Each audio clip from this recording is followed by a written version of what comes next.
राधे राधे दोस्तों। आज की कहानी है सरकटी लाश। सरकटी लाश का खौफ। गर्मी का मौसम था। जून का महीना, जब गर्मी अपने चरम पर होती है और हवा भी ताजगी से कोसों दूर रहती है। ऐसी ही गर्मी में अपने परिवार के साथ ननिहाल गया था। बचपन से ही मेरा ननिहाल मेरे लिए एक खास जगह रही थी। खेतों का हरा भरा नजारा, गांव का सुकून और हमारे बचपन की यादें। लेकिन इस बार का ननिहाल का सफर कुछ अलग था। इस बार वहां पहुंचने के कुछ दिन ही बाद गांव में एक अजीब सी अफवाह सुनाई देने लगी। गांव के बाहर जो पुरानी बावली थी, वहां रात को एक सरकटी लाश घूमती है। गांव के लोग कहते थे कि उसने खुद ही अपनी जान ली थी किसी दुख के कारण। अब उसकी आत्मा इस दुनिया में किसी को चैन से जीने नहीं दे रही है। कहते हैं जो भी उस लाश को देखता है उसके साथ कुछ न कुछ बुरा जरूर होता है। मैंने ये बातें सुनी तो बस हंस दिया। आज के समय में भी लोग ऐसे अंधविश्वासों को मानते हैं। यही सोचकर मैंने इसे एक मजाक के तौर पर लिया। कुछ दिन ऐसे ही ननिहाल में मेरे खेलते कूदते ऐसे ही बीत गए। एक दिन दोपहर के वक्त मैं गांव के बाहर बने नहर के किनारे बैठा था। मुझे अकेले वहां बहुत सुकून मिलता था और वह जगह मुझे हमेशा से पसंद थी। उस दिन वहां का माहौल कुछ अजीब सा था। हवा बहुत भारी लग रही थी, जैसे किसी अनजाने बोझ से दबी हो। मैं नहर के किनारे बैठा ठंडी हवा के झोंकों का लुत्फ ले रहा था। गर्मी के मौसम में ये ठंडी हवा बड़ी राहत देती है और धीरे धीरे मेरी आंखें बंद हो गईं। मुझे हल्की सी नींद आने लग गई थी। अचानक मैंने महसूस किया कि कोई मेरे पास आकर बैठ गया है। मुझे लगा शायद कोई गांव का व्यक्ति होगा या कोई मेरा दोस्त होगा, तो मैंने बिना आंखें खोले वहीं ऐसे लेटा रहा। उस आदमी ने मेरे से बातचीत शुरू कर दी। मैंने भी उसकी बातों का जवाब देना शुरू कर दिया, पर मैंने आंखें नहीं खोली। मुझे नींद आ रही थी, पर उस आदमी के पूछने पर मैं जवाब देता चला गया। वह मेरे कभी बचपन के बारे में सवाल पूछता, तो कभी शहर में मैं क्या करता हूँ, मेरी पढ़ाई के बारे में, मेरे दोस्तों के बारे में। वह पता नहीं क्या क्या सवाल कर रहा था और मैं यूं ही लेटा उसकी बातों का जवाब दिए जा रहा था। लेकिन कुछ देर बाद मुझे बेचैनी सी होने लगी कि आखिर ऐसा कौन व्यक्ति है जो मेरी पर्सनल लाइफ के बारे में सब कुछ पूछ रहा है।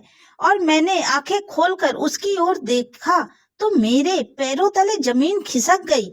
जो व्यक्ति मेरे से बात कर रहा था वह व्यक्ति बिना सर का था। मेरे सामने एक सरकटी लाश बैठी थी और उसका धड़ मेरे चेहरे की ओर झुका और मेरी सांसें रुक सी गई।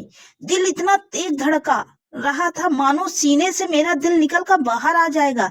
मेरे मुंह से एक शब्द भी नहीं निकला। मेरे पूरे शरीर में डर की एक लहर दौड़ गई। मेरा शरीर सुन्न सा हो गया। वह शरीर कुछ पल वहीं बैठा रहा, मानो मुझसे कुछ कहना चाहता हो, लेकिन फिर अचानक वो गायब हो गया, जैसे कि वहां कुछ था ही नहीं। उस एक पल ने मेरी जिंदगी को बदल दिया। मैं बिना रुके वहां से भागा और सीधे घर आ गया। मेरा शरीर कांप रहा था। उस जून की गर्मी में भी मेरा शरीर इस तरह कांप रहा था जैसे मैं दिसंबर और जनवरी की ठंड में हूँ। और मेरी हालत इतनी खराब हो चुकी थी कि मुझे कुछ समझ ही नहीं आ रहा था कि मैं किससे क्या कहूँ। जब परिवार वालों ने मेरी हालत देखी तो वे सब घबरा गए। उन्होंने मुझसे बार बार पूछा कि क्या हुआ, लेकिन मेरी आवाज तो ऐसी हो गई थी कि वह मुंह से बाहर निकल ही नहीं रही थी। ऐसा लग रहा था जैसे मेरे अंदर जीभ ही नहीं है। अगले दिन गांव के बुजुर्गों ने बताया कि ये उसी सरकटी आत्मा की कहानी है जिसे हमने सिर्फ एक अफवाह समझा था।